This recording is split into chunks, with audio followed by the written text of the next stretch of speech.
2016 Republican presidential candidate, former Arkansas Governor Mike Huckabee. Governor, you did go as far. You said this is criminalizing Christianity.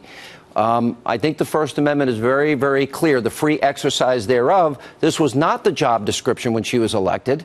I think she probably has a pretty strong lawsuit at the end of this. Thoughts?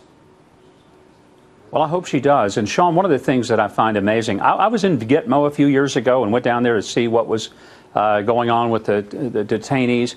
We accommodated the terrorists. We painted stripes in the cell to point toward Mecca, gave them a prayer rug, made sure they had Muslim-approved halal meals because we wanted to be sure to accommodate the faith of terrorists.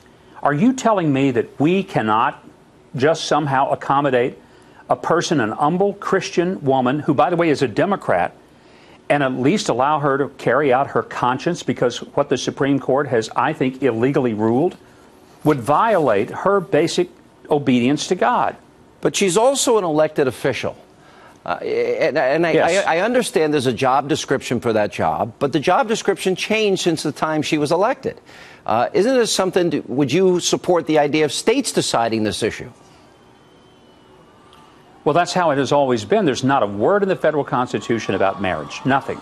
The Supreme Court had to legislate from the bench in one of the most overreaching decisions they've ever made. This is a mark, Sean, not just of judicial overreach, but it really comes to judicial tyranny. Everybody who ever passed civics knows that three branches of government are equal. And everybody knows that the courts can't pass a law. They can review one. They can rule on the constitutionality of one. But then they can't just go ahead and prescribe exactly what it looks like. That's why we have a legislature. It's why we elect people to be in the House or the Senate so that they have the power of the purse and can actually create the law. Then the executive branch signs it and enforces it. Governor, this is an extreme court that wants to be all three branches. I think I agree with you almost fully and completely here. My issue is we almost seem to be on a collision course here, and that is changing cultural mores and the Constitution and freedom of religion. In this particular case, a woman of conscience, a Christian that is practicing her faith, a job description changes because a court decides.